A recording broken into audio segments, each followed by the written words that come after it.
باقی باتوں میں کچھ کوتاہی رہ دے، مگر آپ جہاں بیٹھیں جس محفل میں شریک ہوں،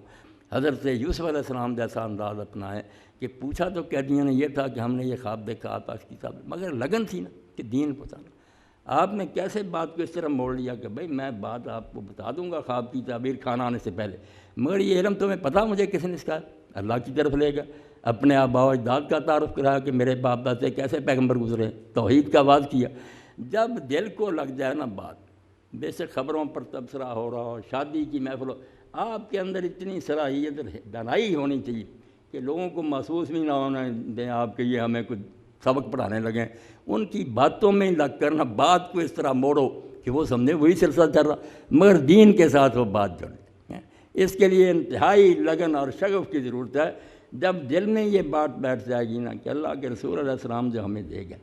یہ ہر بندے تک پہنچانا ہمارا کام ہے۔ اس لیے یہ جو ہے نا میڈیا عبادت سمجھ کر آپ اس سے تعاون کریں، دام میں در میں سخن جو بھی ساتھ دے سکتا وہ سمجھے کہ یہ جہاد فی سبیل اللہ۔ میری ایک پائی بھی جیسے فرمایا اللہ کے راستے میں 1 درہم خرچ کرو 700 گنا اللہ جل دے، یہ سمجھ کر ان میں حصے لو اور اپنے دلوں میں بٹھاؤ کہ جب ہم رسالت مآب علیہ السلام کی بارگاہ میں حاضر ہوں قیامت کا دن، حضور یہ کہہ سکیں کہ بیٹا واقعی تم نے میرے بعد میرے دین کی حفاظت کے لیے دن رات ایک کر لیا، شاباش، سفارش فرمائے۔ ورنہ اگر یہی ہوا کہ لستا منی گویدت مغائب، آقا نے کہہ دیا کیا منہ لے کر آئے، کیا مجھ سے توقع رکھ، میرا دین تو مغلوب رہا، وہ مظلوم رہا، بالکل غریب ہو گیا، تمہارے اپنے گھروں میں غریب ہو گیا۔ کافروں کو تو کیا کہنا، ہمارے اپنے گھروں میں تو بھائی آئی ہوئی ہے اس نامراد میڈیا کی برکت سے، اور اس کا کوئی تریاق نہیں، مداوع نہیں، کیا کتنے بیبیاں تو میرے سامنے روتی ہیں کہ مولوی صاحب ہماری تو عمر گزر گئی، مگر ہمارے جو بچے پرورش پا کیا بنیں گا، دین سے سارے دور ہوتے ہیں۔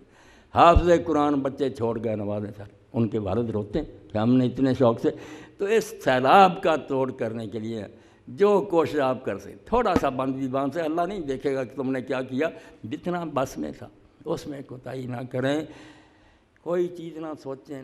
کئی بڑے بڑے لوگ تصویر کے بارے میں نے فوت ہو گیا مولانا عبدالرحمٰن راج صاحب، میں نے کہا یار صحیح بخاری میں دیکھیں رسول اللہ نے کیا نہیں دیا اللہ رقمن فی صاحب، اب مودودی صاحب بھی کہتے ہیں یہ شاذ روایت، بھائی شاذ کیوں ہے، تشریح ہے کہ تصویریں حرام ہیں مگر کپڑے میں بنی ہوئی تصویریں حرام نہیں، جانداروں کی۔ حضور تو صاف کہہ رہے ہیں، اللہ کے رسول کے گھر میں تبوک سے لوٹتے ہوئے جب آپ نے دیکھا کہ ہوا سے کپڑا ہٹ گیا، گھوڑا کھڑا تھا پروں والا، اما عائشہ آپ نے فرمایا عائشہ یہ کیا، انہوں نے کہا رسول اللہ گھوڑا، فرمایا گھوڑوں کے پر ہوتے ہیں کیا، حضرت سلیمان علیہ السلام کے گھوڑوں کے پر نہیں، حضور مسکرائے۔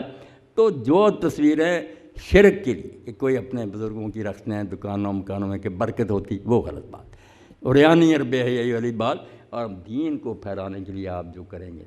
مطمئن کریں ہو کر کریں، نہ یہ بدعت ہے نہ کوئی ناجائز ہے، عین جہاد ہے، ساتھ دیں۔ میری دعا ہے کہ اللہ تعالیٰ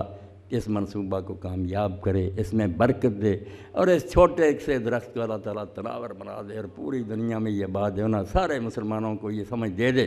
کہ اس وقت یہ محاذ سنبھال لے گا۔ باقی باتیں بعد کی ہیں، پہلے آپ دین کو اثر شکل میں لوگوں کے سامنے لائے تو صحیح،